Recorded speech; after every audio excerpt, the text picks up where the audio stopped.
Hello, and welcome to the Wine Educate podcast. This is episode 111, and I'm your host, Joanne Close. Okay, we're continuing our True Wine Crime series, and I have a real doozy for you today. We are going to cover the DRC Blackmail scandal. Lots to unpack here. It has all the makings of quite the true caper. So a little background before we dive in as to what DRC is and what its importance is to the wine world. DRC is Domaine de la Romanée-Conti. It is Burgundy's most legendary estate. When we talk about, the most expensive wines, the rarest wines, we put Burgundy in that category, particularly wines from the Côte d'Or, right? Well, this is a vineyard from the Côte d'Or that is kind of the holy grail of Burgundy. If someone is to invite you to a DRC tasting, you run, don't walk. Go and taste all the things. I can't say how amazing they are because I honestly have not had many chances in my own lifetime to taste these wines, but I will tell you they are expensive and they are highly sought after. The reputation of this wine rests on its rarity, history, terroir, and the almost impossible demand for it. DRC has a long history. It was famous centuries before modern wine collecting made it almost impossible to get your hands on. It was associated with aristocracy, scarcity, the benchmark for what Pinot Noir can be. And today it represents the peak of Burgundy and prestige. And it's tiny. Romanée-Conti itself only accounts for about 4.46 acres. That's 1.8 hectares. Small. Produces roughly 500 cases a year. That is a very, very tiny drop in the world of wine bucket.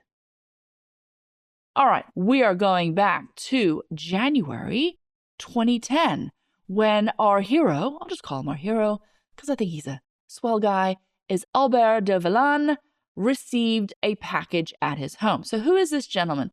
Well, he was at the time the director of DRC. Very well-respected man. He has since stepped down from his major role, but is still really well-known within the wine world. So he was minding his own business at his house, and this anonymous package arrived. Inside the package, he found a detailed drawing of the DRC vineyard, and specific vines were marked with disturbing precision. The note read that these vines were going to be harmed if demands were not met.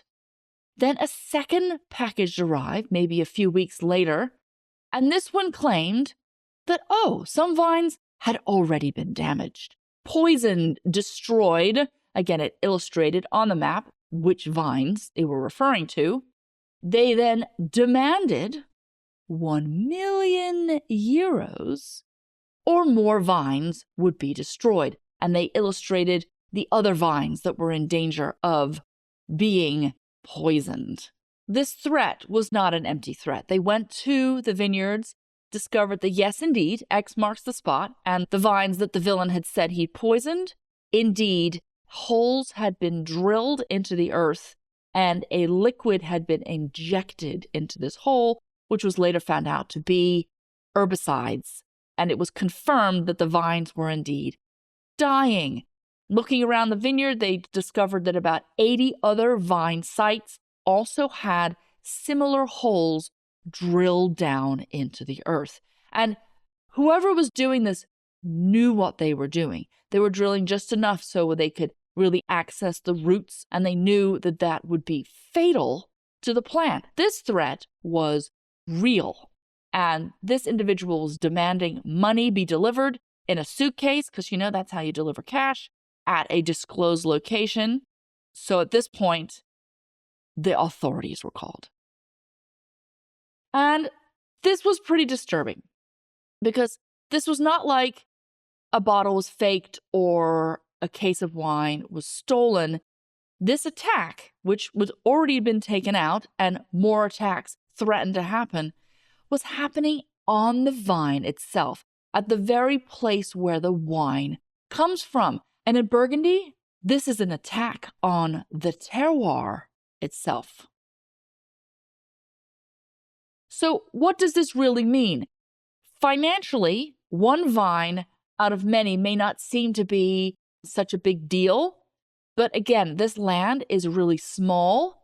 And if one old vine is damaged, you can't easily replace that. A new vine takes years to produce fruit of comparable quality to an older vine. So in a lot of ways, they are irreplaceable.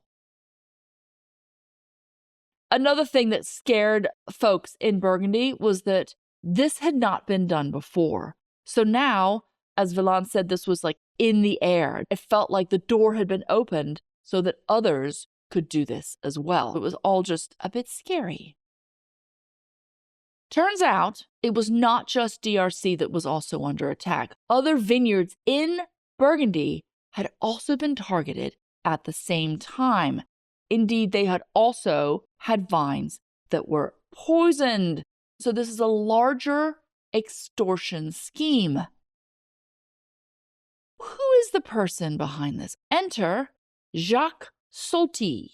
Jacques was in his late 50s, had a wine background, had studied briefly at the Lycée Viticole de Beaune, and was from a wine-growing family. Also, not a great guy, a career criminal in and out of prison.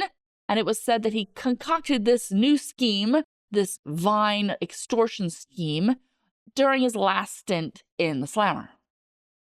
While he was doing his ransom notes and poisoning of vines, he had set himself up in a bunker in the woods. But again, you cannot make this stuff up. A hidden shelter. And in this hidden shelter, police found tools, vineyard worker clothes, syringes, weed killer, and a handgun. He meant business. This was clearly a well thought out criminal act. And why? Why was he doing this? Before I realized that this guy was just a career criminal, I thought, he hates Burgundy. He hates the elitism. Maybe some of that was involved. But honestly, I think it's a combination of his background as a criminal and his understanding of vineyards sort of came up with this idea. And the motive? Well, he also clearly wanted some money. Here's the sting. Now the police are involved and they set up a meeting point in a graveyard, in a cemetery, setting the stage, and had a suitcase full of fake euros.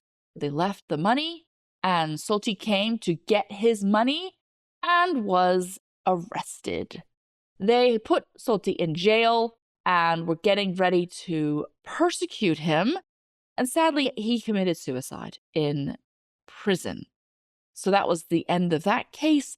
But it left so many questions unanswered. His son, Cedric, was also involved, but was more of an accomplice. Jacques was really the idea guy behind this crime.